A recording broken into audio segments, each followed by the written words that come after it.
بسم اللہ الرحمن الرحیم۔ السلام علیکم۔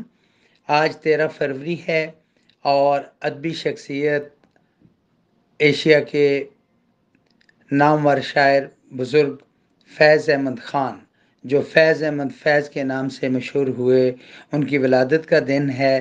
اس کے حوالے سے میں آپ کو ایک تجزیہ پیش کرنے کی جسارت کر رہا ہوں، جسے ہمارے جاننے والے ریویو کر سکیں گے۔ کالا قادر قصبے کا نام، سیالکوٹ میں 13 فروری کو آپ کی ولادت ہوئی۔ 1915 میں 4 برس کی عمر میں ہی فیض احمد فیض نے قرآن پاک حفظ کرنے کی ذمہ داریاں سنبھالی۔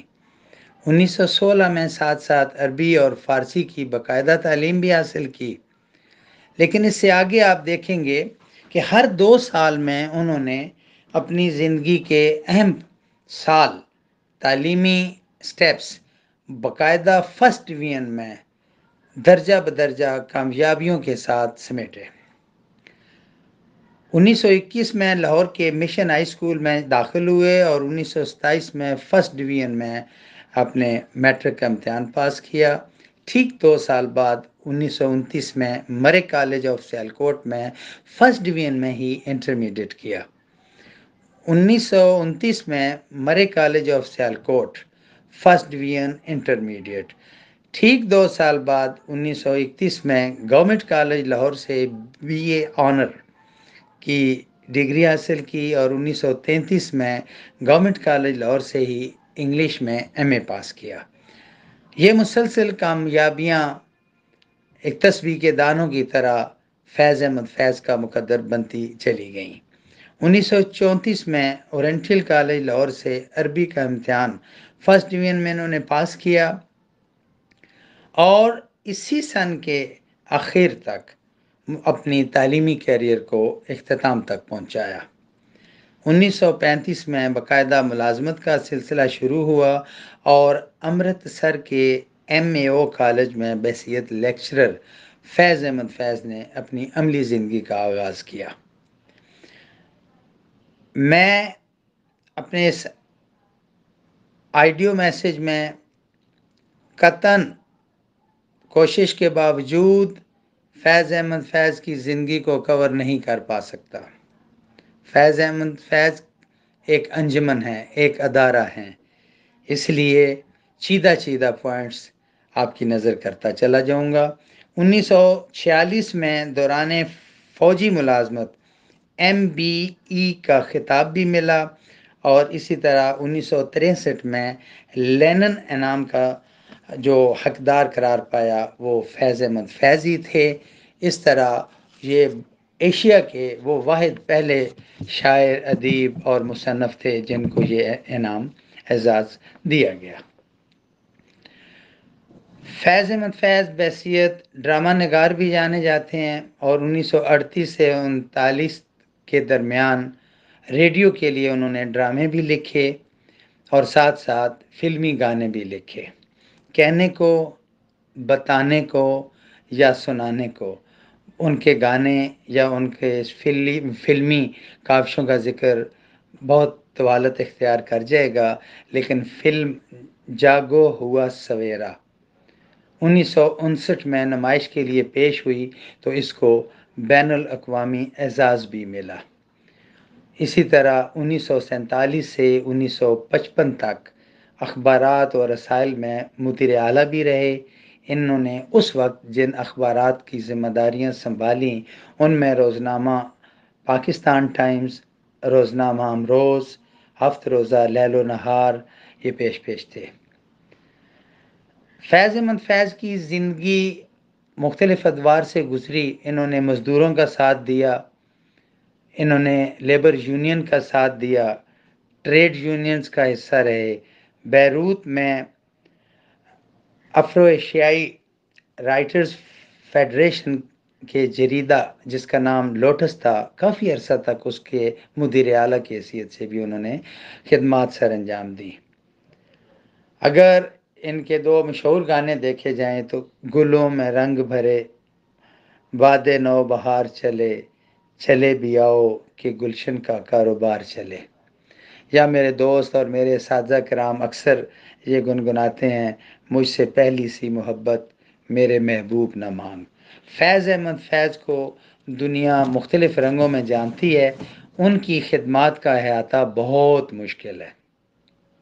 اگر ان کی سماجی خدمات کو میں دیکھوں تو سوشلزم کی طرف وہ مائل تھے اور قیام پاکستان کے بعد ٹریڈ یونین کے ساتھ بھی وابستہ رہے۔ اس دور کے محکمہ ریلوے اور پوسٹ آفس کے مزدوروں ملازمین کے لیے باقاعدہ خدمات ان کی موجود ہیں، یہاں تک کہ انہوں نے فلسطینی مہاجرین اور افریقی عوام کی آزادی کی تحریک میں بھی حصہ لیا۔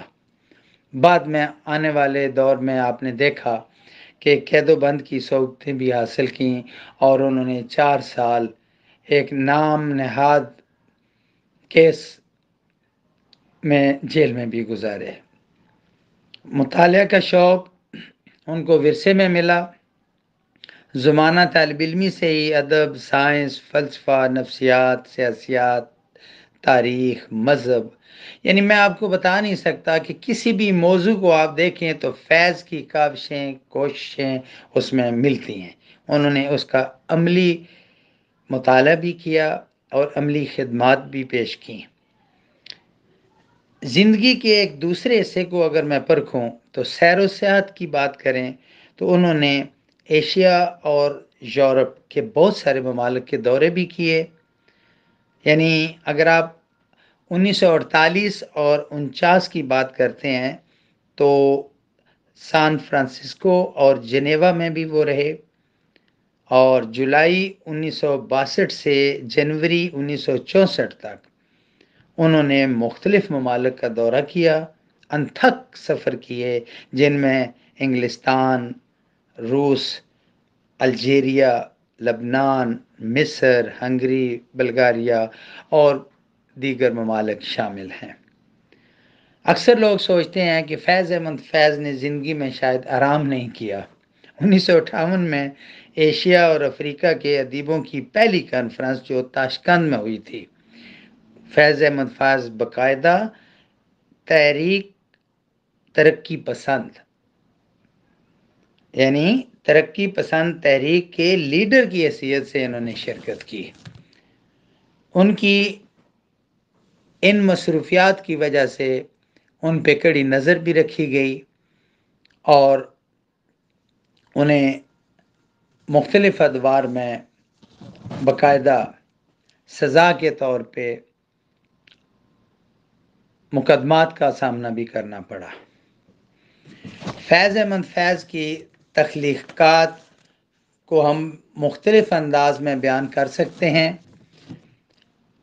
ان کے شعری مجموعے بے شمار، ان کے نثری مجموعے لاتعداد، کلیات، ڈرامے، گانے، لیکن میں اپنی بات کو مختصر کرتے ہوئے فیض احمد فیض کی چیدہ کتب کا تذکرہ ضرور کروں گا۔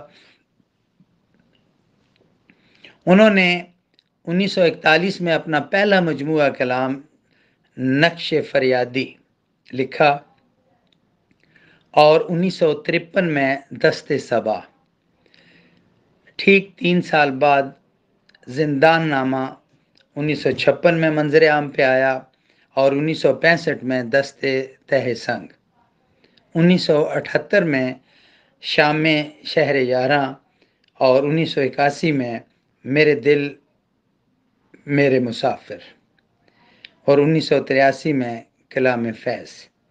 اگر نثری مجموعے کی طرف دیکھوں یا بات کروں تو اس میں سمجھنے والی باتیں 2 ہیں۔ سلیبیں میرے دریچے میں 1971 کے یہ خطوط ہیں جن کا میں نے اپنی اس طویل بات میں ذکر کیا کہ انہیں قید و بند کی صحبتیں بھی ملی۔ میزان یہ تنقیدی مضامین تھے جو فروری 1963 میں عوام کے سامنے، ہم وطنوں کے سامنے پیش کیے گئے۔ متاح لوح و قلم 1973 میں اور ہماری قومی ثقافت کے نام سے 1976 میں آپ کی تحریریں، آپ کی کتابیں عوام کے ہاتھوں میں موجود تھیں۔ ماہ و سال آشنائی 1980 اور سفر نامہ کیوبا انہوں نے جو بعد میں چھپا 1974 میں، یہ سامعین آپ کی خدمت میں اہل پاکستان، اہل بر صغیر، اہل ایشیا سب نے اس سے استفادہ حاصل کیا۔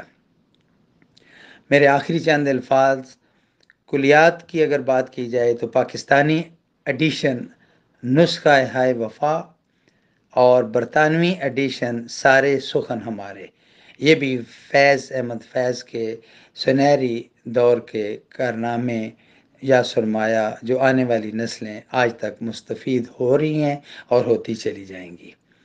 فیض احمد فیض کی وفات دمہ کے مریض کی حیثیت سے ہوئی۔ 18 نومبر کو ان کو لاہور میں میو ہسپتال میں ایڈمٹ کیا گیا اور 20 نومبر 1984 منگل کے روز میو ہسپتال میں ہی وہ اپنے خالق حقیقی سے جا ملے۔